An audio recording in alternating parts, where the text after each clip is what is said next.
hueco en el muro. Un programa en nuestro estilacho. Pero vamos esta vez con la participación de nuestra compañera Has. El día de ayer conversábamos con algunos compañeros respecto a este tema de la policrisis, pero también de crisis que siempre han estado y se han mantenido, ¿no? Ahora podemos hablar de la policrisis de una manera más palpable porque la estamos latiendo mucho más aquí en el país, a nivel global también, pero hay crisis constantes, ¿no? Y una de esas crisis son las migraciones forzadas, que siempre han habido, eso como mencionas, se han agudizado, sí. Ahora las políticas son más crudas y sobre todo más antimigrantes de lo que deberían. O sea, había un retroceso total respecto a derechos humanos con un tema que es constante, porque también las causas son a partir de estructuras que han sostenido esta crisis, ¿no? Que siempre están en crisis, una estructura que te despoja del territorio, que explota los territorios donde habitas para después despojarte de ellas, y cuando sales de ese territorio para habitar ese espacio que ha consumido tu territorio, también eres expulsado, racializado. Entonces hay como, tal vez sí podemos hablar de estos elementos, de estas causas de la migración, porque si bien la migración se puede ver como esto que mencionabas de buscar un territorio mejor y desde ese territorio trabajar, porque es verdad, la mayor parte de los migrantes no van a consumir, como en estos discursos antimigrantes, a chupar, entre comillas, a otro país sus beneficios, sino van a trabajar. La mayor parte de migrantes deportados en Estados Unidos han sido captados en sus trabajos. La policía estaba esperando en los lugares de trabajo para detenerlos, así como estaban vestidos, sin permitir que vuelvan a sus casas y llevarlos ni siquiera hasta su país, sino te mandan a cárceles que están siendo utilizados como espacios de retención de diferentes personas, de diferentes nacionalidades que no tienen tampoco traductores. Entonces hay varias cosas, varios elementos de tema migratorio, de retroceso sobre derechos humanos, pero inicia a partir de estas causas, que si tal vez podemos hablar de estas causas que están obligando a migrar forzosamente, y cómo estos países que también tienen una gran responsabilidad sobre estas causas terminan expulsándote de tu país. No sé si podemos conversar con algunos ejemplos de este tema. Alfonso, evidentemente el tema de las migraciones se ha vuelto también como un elemento fundamental en la geopolítica, ¿no? De los gobiernos, ¿no? Y lo estamos viendo fundamentalmente ahora con lo de Estados Unidos. Se lo está viendo ya como una forma de sometimiento, ¿no? De chantaje a gobiernos, a pueblos, como una forma también de enriquecimiento, pero ahora desde los gobiernos, es decir, el tema de las migraciones ya no solamente es un tema que obliga a los gobiernos o a los pueblos a resolver dificultades que naturalmente generan las migraciones, sino que también están siendo usados como parte de una estrategia geopolítica. Quería sumar eso más a lo que Jazmín te planteaba, Alfonso. Claro que sí, Pablo, un gusto saludarte y saludar a Tarija, ¿no? Un lugar que quiero muchísimo, he vivido muchos años por allá yo. A ver, lo primero, sobre las causas, Jazmín. A ver, se migra del sur al norte, aunque sabemos con determinados autores que hay nortes en el sur. Es decir, se migra desde lugares catalogados, entre comillas, como menos desarrollados a lugares más desarrollados también, entre comillas, ¿no ve? Esto del desarrollo que tiene que ver sobre todo con el acceso a recursos y sobre todo el acceso a trabajo, ¿no? Posibilidades de trabajo. Ya estemos pensando en migración campo-ciudad, digamos, ¿no? Jóvenes, hombres o mujeres que vienen del área rural al área urbana a buscar trabajo. Si eres hombre vas a terminar básicamente como siendo ayudante de albañil, y si eres mujer, empleada doméstica, digamos, ¿no ve? Eso nos está mostrando también cómo los mercados laborales están ya como que determinados para cierto tipo de trabajo, mayormente no calificado. El mismo esquemita se lo reproduce a nivel internacional, ¿no? cuando vas a Buenos Aires, cuando vas a Sao Paulo, cuando vas a Barcelona, Madrid, donde está también gran parte de nuestra población, o en Maryland, en Washington, en Virginia, donde también hay mucho boliviano, digamos, ¿no? Insisto, ¿no? ¿Con qué tiene que ver esta linealidad de la migración, ¿no? De los desplazamientos? Tiene que ver básicamente con las desigualdades sociales, ¿no? Ligado a la migración laboral está el trasfondo de todo esto, son procesos de desigualdad entre distintos territorios, ¿no? Y paradójicamente hay estudios autores que reafirman esto. El migrante laboral se convierte también, es un mecanismo clave de la reproducción de esos sistemas de exclusión, ¿no? Esto, ¿no? ¿Dónde va a trabajar, etcétera? Ese es un tema central para comprender las causas de la migración. Eso ha existido antes y se mantiene ahora también, ¿no? Hay un tema de desigualdad, qué es lo que produce, qué es lo que motiva el migrar de un lugar a otro, ¿no? Pensando, asumiendo que en el otro lugar va a tener mejores oportunidades para minimizar esas desigualdades. Ahora bien, no se trata solo de una causa, no es solo una dimensión, hay múltiples dimensiones que actúan al momento de tomar la decisión de migrar, ¿no? Tiene que ver con las redes, por ejemplo, ¿no? El establecimiento de redes, si uno cuenta o no con redes, eso facilita mucho la migración, ¿no? Se habla, por ejemplo, se dice que migrar sin redes es como saltar al vacío, ¿no? No es imposible sin duda, pero se complica más. Pero en la medida que uno o su entorno tienen redes, ¿no? Que garantizan no solo el viaje, vamos a decir así, sino sobre todo la inserción laboral y social en los lugares de destino, eso es fundamental, ¿no?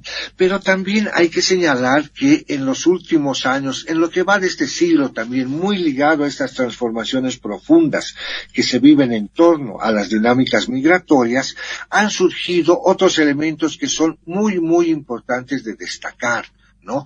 Uno de ellos tiene que ver con asumir desde la mirada femenina que la violencia intrafamiliar es una causa estructural para la migración de las mujeres, ¿no? Y estoy pensando en la migración boliviana, ¿no? De mujeres bolivianas, porque esto surge desde esas miradas, desde esas reflexiones. Situación que sin duda también se puede reflejar en sociedades latinoamericanas, etcétera, de donde sale mucha mujer migrante, ¿no? Esa es otra característica también de la migración hoy en día, o por lo menos de este siglo, ¿no? Lo que algunos autores han llamado como la feminización de las migraciones, ¿no?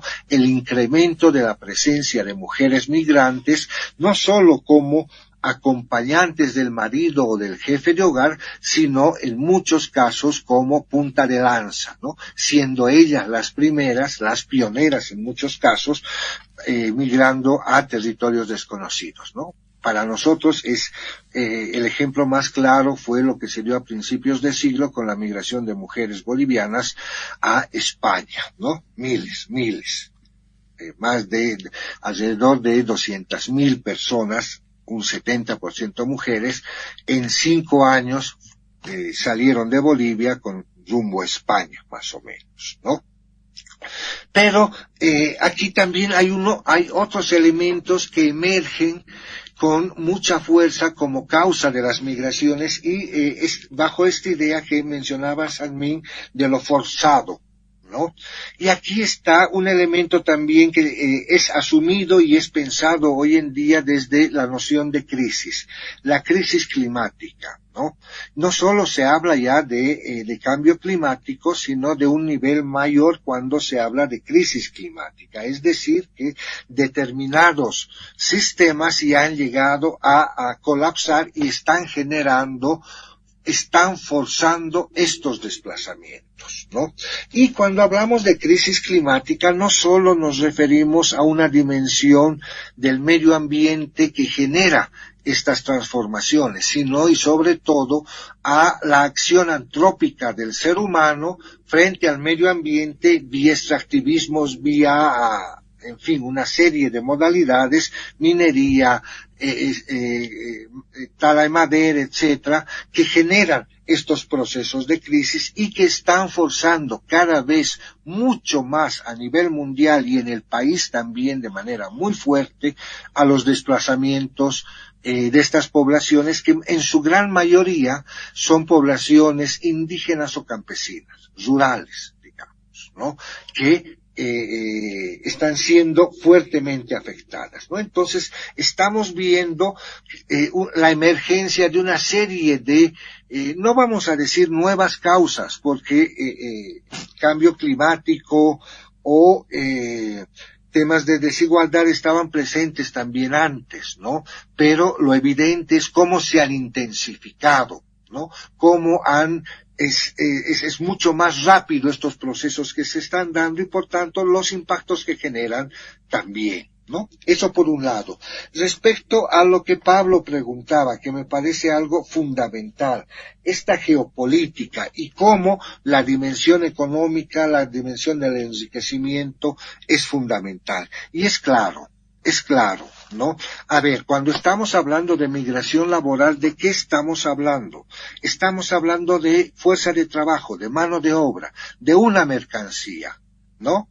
Y siguiendo a Marx, sí, creo que esto no ha sido refutado hasta hoy en día, la única mercancía capaz de generar valor es la fuerza de trabajo, ¿sí? Del trabajo humano se genera valor. Y lo que estas políticas que hace un momento mencionábamos, restrictivas, etcétera, tienen, por supuesto, una dimensión económica. Por supuesto que sí. Cuando se precariza, básicamente en la frontera, la mano de obra, ¿qué se está haciendo? ¿No? Aparte de vulnerabilizar los derechos, ¿no? Se está haciendo que esa mano de obra llegue a los nichos laborales como mano de obra en negro. Es decir, sin papeles, y por tanto susceptible de ser remunerada por debajo de los estándares establecidos a nivel nacional. ¿A quién beneficia? Trabajadores que no tengan papeles. Eso beneficia directamente al empleador, ya sea que estemos hablando de cosechadores para grandes agroindustrias, ya sea que estemos hablando de trabajadores de la manufactura terciarizados en talleres familiares que contribuyen a grandes marcas que ya no producen y lo único que hacen es haber bajado la explotación a su eslabón más débil, que es el trabajador migrante, ¿no? Encontramos muchas veces, Jazmín, por ejemplo, y es muy común encontrar en los medios, que allanaron en la Argentina, en Buenos Aires o en Sao Paulo, unos talleres textiles, y la noticia sale como que bolivianos explotaban a bolivianos, ¿no? El dueño del taller era un boliviano y los que trabajaban ahí eran bolivianos, ¿no? Y la noticia es que el boliviano explotaba al boliviano, ¿no? Ahí lo que es necesario ver es toda la cadena productiva, ¿no? Podría ser, antes eran coreanos, o la nacionalidad de la explotación en este caso no tiene que ver con cómo ha sido organizada la cadena productiva. La cadena productiva hace que el último eslabón, el eslabón más débil, el trabajador directo, sobre él recaiga la mayor explotación, ¿no? En la Argentina, por ejemplo, tenemos grandes marcas de ropa deportiva, ¿no? Adidas, Nike, etcétera. Pero desde los años 90, con el neoliberalismo, no vamos a encontrar enormes fábricas de Adidas o de Nike produciendo toda esa ropa. ¿Por qué? Porque la manufactura se ha terciarizado, ¿no? Ya no hay esas grandes fábricas. ¿Qué hay ahora? Intermediarios, ¿no? Y el intermediario más pequeño es este tallerista, ¿no? De origen boliviano que emplea mano de obra boliviana, ¿no? Pero es la cadena productiva que hace que al tallerista le compren su prenda de vestir, no sé, por 10 bolivianos, ¿no? El tallerista pague al operario no sé, por la prenda 5 bolivianos, pero esa prenda ya puesta en una boutique en Buenos Aires va a llegar a costar 100, ¿no? Esa diferencia de 80, de 90, ¿quién se la va a llevar, no? Toda la cadena intermediaria hacia arriba. El productor directo se lleva migajas, ¿no? Entonces hay que ver, creo yo, cómo está organizado. Y aquí, sin duda, las políticas, muchas de las políticas que toman los gobiernos sobre el tema migratorio, sobre la movilidad, favorecen a estos nichos laborales, a los empleadores de estos nichos laborales. Nosotros lo podemos ver a partir de la experiencia muy cercana que estamos viviendo hoy en día con la migración boliviana a Chile, ¿no? Chile, al igual que Estados Unidos, desde el 2018 ha cavado zanjas, ha construido ciertas vallas, ha militarizado toda la frontera con Bolivia, ¿no? La ha tecnologizado. Ha buscado firmas de acuerdos, etcétera, precisamente asumiendo esta noción de Bolivia como espacio de tránsito, digamos, ¿no? Pero ¿qué ha producido todo esto? Mayor vulneración a los derechos de los migrantes. ¿Por qué? Porque en Chile tenemos instalado una demanda de mano de obra significativa. Se demandan trabajadores. Chile necesita trabajadores para levantar sus cosechas, para temas de servicios, etcétera, ¿no? El migrante va a ir donde hay trabajo, y si ahí se ponen políticas restrictivas, ¿no? Como Estados Unidos, muros, militarizaciones, etcétera, la demanda laboral no va a bajar, ¿no? Lo que va a pasar es que esa mano de obra se va a precarizar mucho más. Va a tener que pagar a coyotes, va a tener que emplear muchos más recursos, exponiendo su vida, sobre todo esto, exponiendo su vida, cruzando fronteras, para llegar en busca de un trabajo que va a estar más precarizado por su situación de irregular, ¿no? Entonces, esta geopolítica a la cual hace referencia Pablo, por supuesto que juega un rol muy activo en nuestros días. Ya para ir, bueno, no cerrando completamente, pero como últimos elementos viniendo a nuestro país, si bien Bolivia es un espacio de tránsito, como lo mencionabas, pero igual necesita, por más que sea solo espacio de tránsito o entendernos como territorio de tránsito, políticas a favor o de los derechos humanos, pero no solo son políticas a favor de los migrantes, sino cómo responde hacia cuáles son las políticas que tenemos nosotros en nuestro país, desde donde podemos sostener defensa de quienes migran, no solo de un territorio a otro, como lo mencionabas de un principio. Migrar de un país a otro es conflictivo, ¿no? Las fronteras nos han hecho eso, pero también entre territorios más cortos, entre campo y ciudad, ahí no hay tantas políticas, pero ya políticas ya más a nivel nacional para migrantes externos los hay. ¿Cuáles son estas políticas desde donde hay que afianzarse, trabajar mucho más para poder seguir defendiendo estos derechos? Porque ahora siento que no hay que dar ni un paso atrás sobre estos derechos con toda esta avanzada y estas propuestas que están viniendo, y ahora mucho más cerca de elecciones. Aquí no se habla tanto de lo migrante, pero también es claro que son cursos que se vienen adoptando ya de una manera más globalizada y por las redes desde otros países. Sí, Jazmín, el tema de las políticas es un tema muy importante y en nuestro caso preocupante. A ver, te hago un repaso muy rapidito sobre el tema de políticas a nivel regional, en lo que va de este siglo. La primera década fue altamente, diría yo, positiva para normativas y políticas a nivel de la región que reconocían y buscaban centrar su enfoque en el derecho a migrar, ¿no? Que las personas tenemos derecho a migrar, aunque se subrayaba que Antes que esto es importante que los estados garanticen las condiciones necesarias y básicas para que las personas no migren. Pero en todo caso se reconocía este derecho a migrar. La Argentina fue en el 2003 con una normativa un poco la vanguardia de esto, ¿no? Hasta ahora esa normativa sigue siendo muy importante. En nuestro caso, y no fue el único, Ecuador, muchos otros países también estuvieron en esta línea, ¿no? En nuestro caso, como en toda nuestra historia, Jazmín, los derechos que se han ganado en lo que va del presente siglo, referidos a los migrantes, han sido, como todo lo que se da en nuestro país, producto de lucha y movilizaciones de los propios migrantes, ¿no? Te cuento algo muy rapidito. El año 2003, las movilizaciones Guerra del Agua aquí en Bolivia, sobre todo La Paz, El Alto, pero en Buenos Aires también se dan ciertas movilizaciones de apoyo de los residentes bolivianos a esas demandas que se tenía en el 2003. ¿No? Pasa a el 2003, renuncia Goni, etcétera. Aquí se sigue lo que se llamó la Agenda de Octubre, y en la Argentina toda esta colectividad sigue politizada, y ahí agarran la bandera del voto en el exterior, ¿no? 2 años después, le ganan un juicio al Estado boliviano, los residentes bolivianos en Argentina, sobre todo Buenos Aires, le ganan un juicio al Estado para que puedan votar el 2005, ¿no?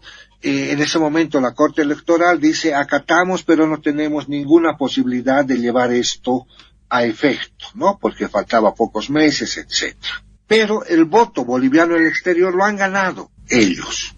Pero de un tiempo a esta parte, por lo menos en la segunda década del presente siglo, a nivel regional y también a nivel del país, hay un decaimiento. Pero pese a que el año 2013 Bolivia promulga por primera vez una ley sobre migración, donde algo de derecho sale, pero se sigue reafirmando una mirada policíaca sobre la temática migratoria. ¿Qué significa una mirada policíaca? Una mirada de seguridad nacional, una mirada de desconfianza al extranjero, una mirada que busca controlar todo esto, ¿no ve? Y cuando se dice extranjero, eso también hay que relativizarlo, ¿no? Porque sabemos desde la práctica que las xenofobias o las discriminaciones hacia el otro, hacia el extranjero, están fuertemente focalizadas por la aporofobia, es decir, es más fuerte hacia los migrantes pobres,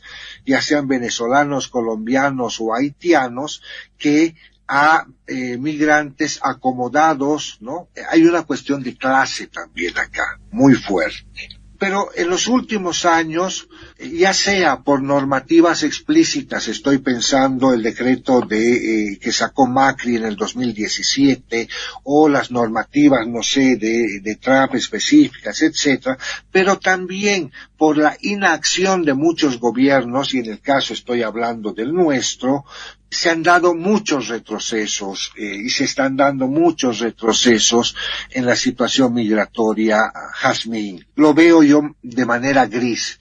Primero, el hecho que no se visibilice, ¿no? Y lo otro, el usar políticamente al migrante.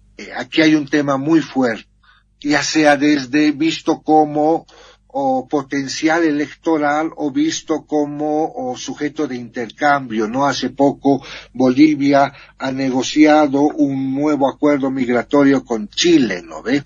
Y a quienes se ha sacrificado un poco a esta figura del migrante, ¿no? Del migrante en tránsito, digamos, ¿no?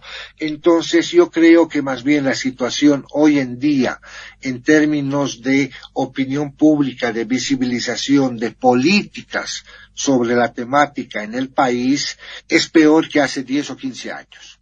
Ante esto, ¿cuál es el papel de los grupos, de los colectivos, de la sociedad civil, de los espacios populares? ¿Desde dónde hay que resistir en este tema? ¿Cuál es la agenda común que hay que construir?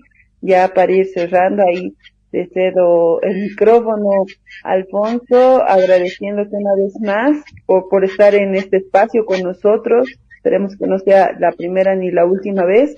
Y bueno, después de esa consultita que te hago, también invitarte a que nos invites a este nuevo espacio que nació hace unas semanas en Sopocachi para poder seguir hablando de estos temas, porque hay pues un espacio para conversar de estos temas en ese lugar. Sí, Jazmín. Primero, gran punto el que tocas. ¿Qué hacemos, no? ¿Qué hacemos desde donde estamos, desde nuestros espacios, desde con quienes nos vinculamos, etcétera? Y hay que hacer algo, ¿no? Y creo que lo primero es empezar a hablar del tema, empezar a visibilizar esto, ¿no? Porque si dejamos, por ejemplo, a los medios masivos esta tarea, ya lo hemos visto, ¿no? Un estudio de hace 2 años que realicé eso en medios de comunicación, en la prensa escrita en su momento, sobre la presencia de venezolanos y venezolanas, el 85% de las noticias tenían que ver con seguridad ciudadana. Esas noticias no decían que eran familias, que habían niños, que habían adolescentes, que habían mucha gente que pasaba necesidades al tratar de llegar a Chile en busca de un trabajo, ¿no? Entonces creo que es importante empezar a hablar del tema, y mejor si lo hacemos desde nuestros tejidos sociales, desde nuestras organizaciones. Por eso agradezco enormemente, Jazmín, por esta invitación, por permitirme socializar también estas ideas y los estudios que desde el Instituto de Investigaciones de Sociología y desde el Observatorio de Migración Transnacional realizamos, ¿no?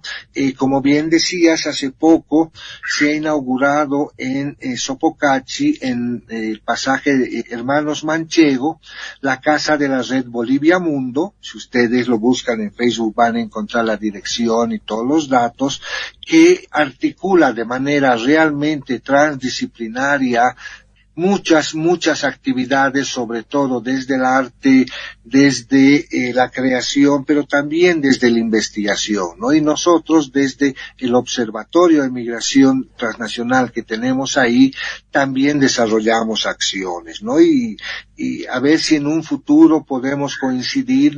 Estamos empeñados en hablar, por ejemplo, en los meses que vienen sobre el voto en el exterior, ¿no?